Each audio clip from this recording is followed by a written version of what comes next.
Wait! Don't go!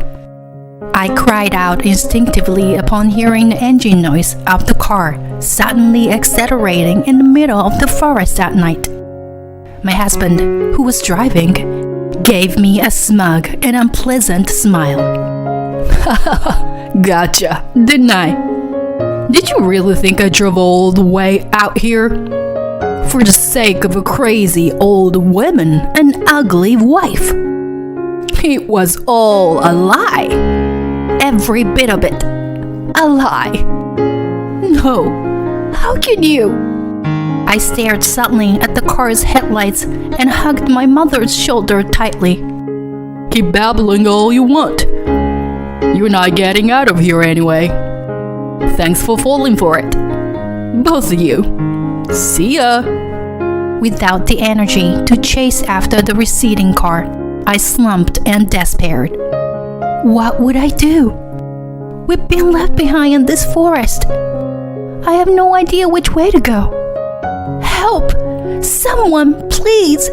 Help! Just as tears were about to spill from my eyes. You're there. I see you. Mom! Your father is calling. Come this way, Julie. My mother gently took my hand and we slowly start walking. My name is Julie and I am a stay-at-home wife, just like any other. I've been married to my husband Archie for over 15 years now. Perhaps due to the fact that we don't have any children, our conversations have become few and far between in recent years. While I don't talk much with Archie, I live with my parents, who serve as good conversation partners.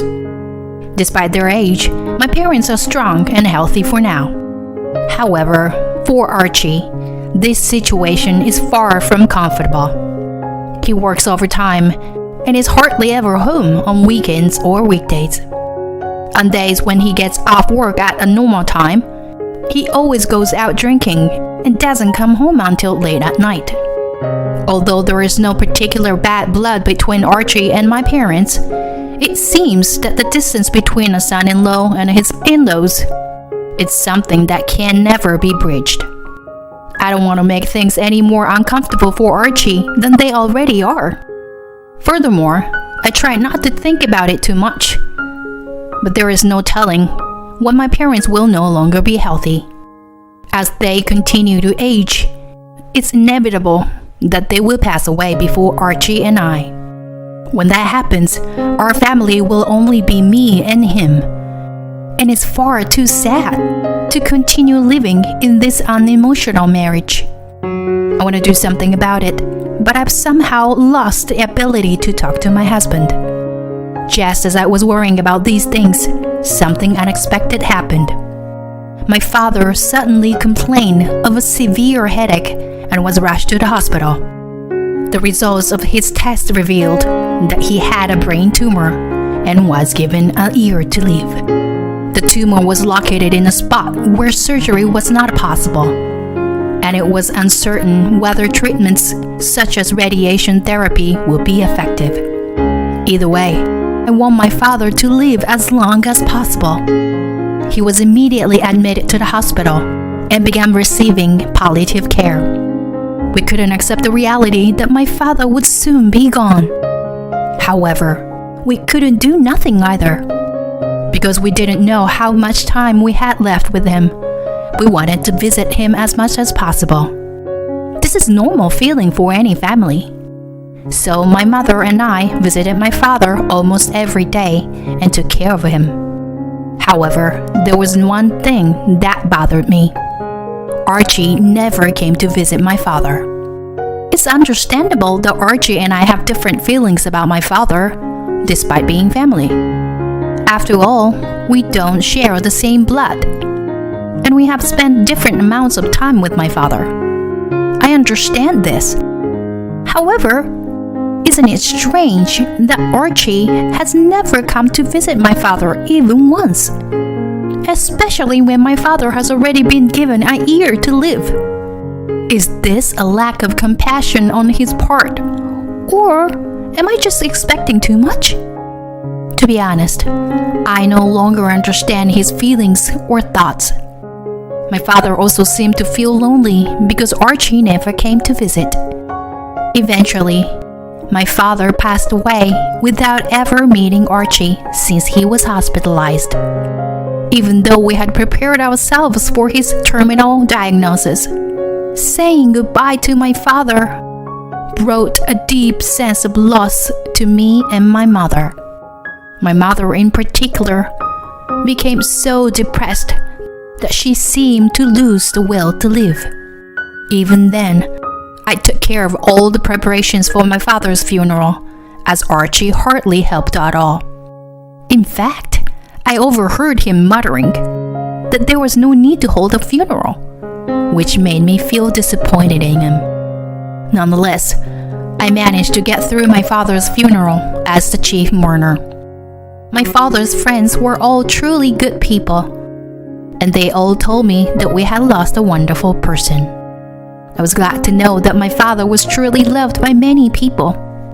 After the funeral, my mother remained deeply depressed for some time. It was understandable that she felt that way, having lost her longtime husband. However, her behavior was not just limited to feeling down. My mother began to talk to someone facing the wall from time to time. Archie must have noticed this strange behavior, and he spoke to me for the first time in a long time. "Hey, isn't that dangerous? Is your mother finally losing it?" My husband's words were harsh, but I couldn't blame him for thinking that way when he saw her like that. So, all I could do was remain silent. One day, as usual, my mother was feeling down and repeating herself when Archie approached me again. "Hey, about your mom?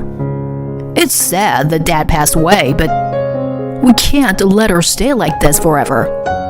This is a perfect time for a family trip, don't you think? It will definitely be a good change of pace." I was surprised by my husband's sudden proposal. After all, Archie and I hadn't had a real conversation in a long time. Archie had invited us on a family trip, so maybe he was also thinking about our relationship going forward. "Yeah, good idea. Let's go on a family trip." I immediately agreed to my husband's invitation.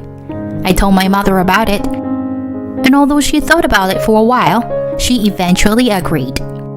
A few weeks later, we departed in the evening for our family trip.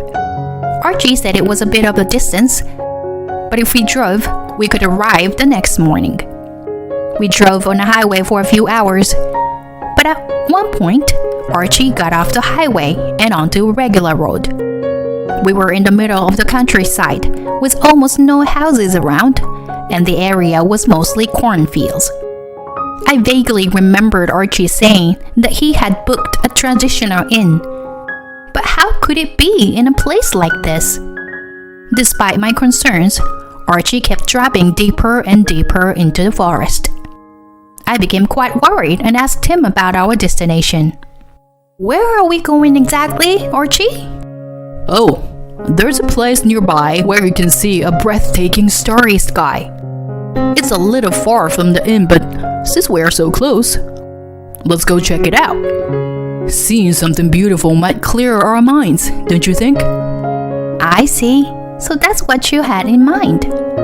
What a pleasant surprise." After driving for a while, Archie parked the car deep in a deserted forest. He got out of the car and guided me and my mother.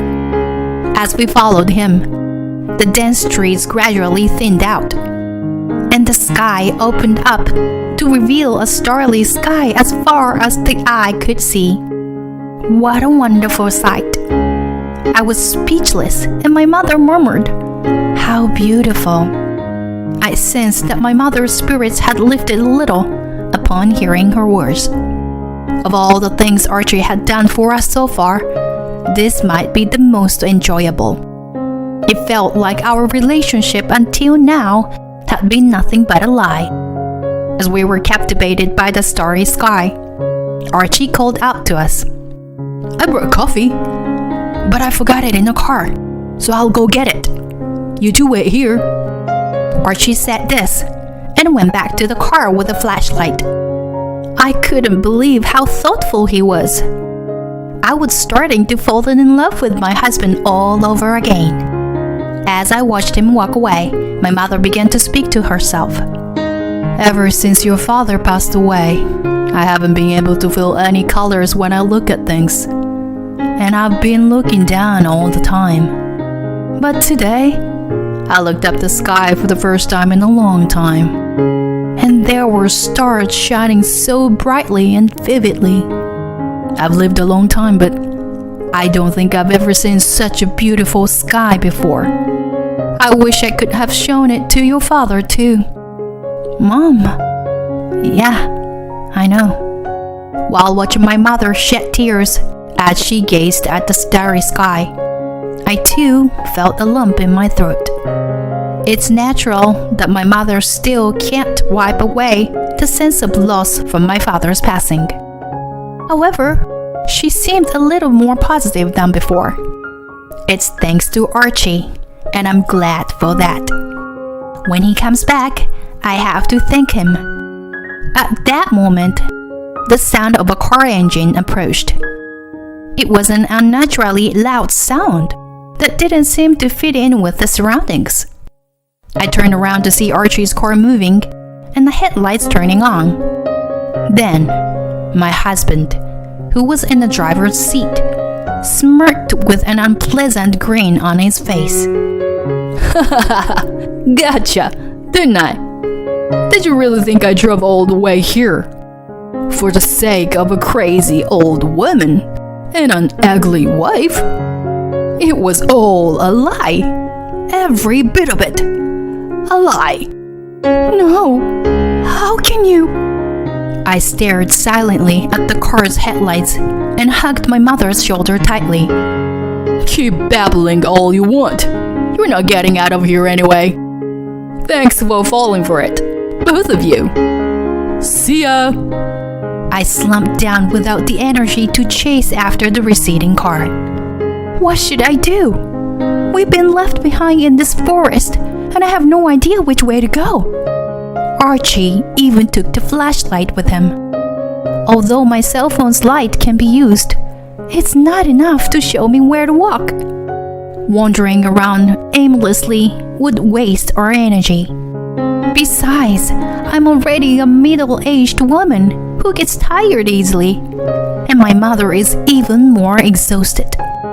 Can we make it back to where there are people if we wait until morning? Moreover, the temperature is dropping. Can our bodies withstand spending the night in a place like this? As anxiety breeds more anxiety, I gradually fall into panic. Someone, help us! At that moment, when I felt like I was in danger, my mother suddenly spoke up. Your father is calling us. Saying that, she started walking. For that moment, I wondered if we were fated to die here and join my father. But as I followed my mother, I realized that wasn't the case. The truth is, my mother has the ability to communicate with the deceased. However, she has had bitter experiences. People around her thought it was creepy and kept their distance. And even those who believed in her ability only saw her as a tool to make money. My mother herself wasn't fond of her mysterious ability, and when she taught me about it, she made me promise not to tell anyone. So when my mother started talking to the wall, I was unsure whether to tell Archie about her ability or not. Anyway, my mother seems to be talking to my deceased father now. I decided to follow her obediently as she walked forward step by step. After walking for about 2 hours, we miraculously reached a road. We rested and walked some more. And despite the late hour, the car drove past us briefly, but then stopped and rolled down the window to talk to us. Are you okay?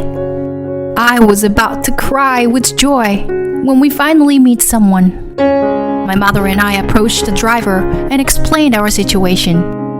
The driver turned out to be a college student who was visiting the area to film videos. At first, when he saw us, he thought he had encountered a ghost, but it turned out we were real people, so he spoke to us. Well, if my mother really was walking with the guidance of my deceased father, then, in a way, there might have been a ghost.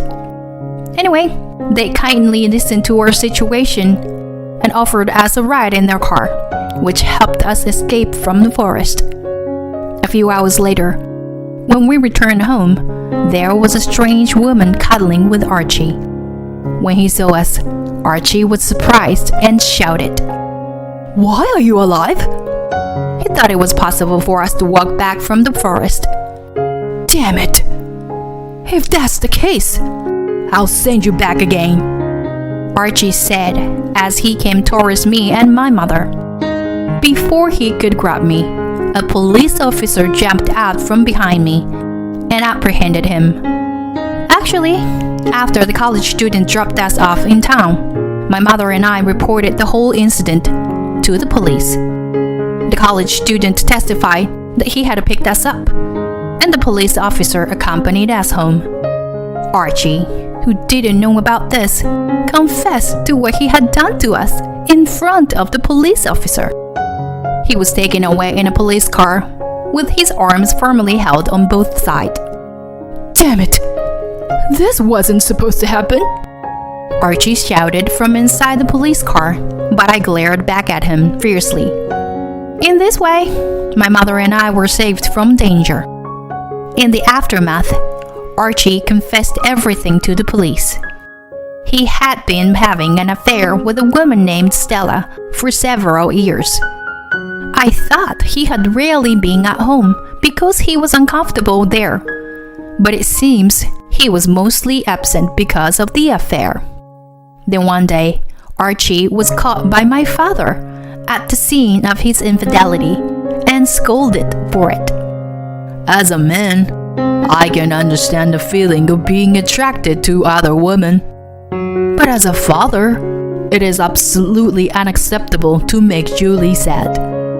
So, before it was discovered and hurt your family, you should have ended your relationship with Stella.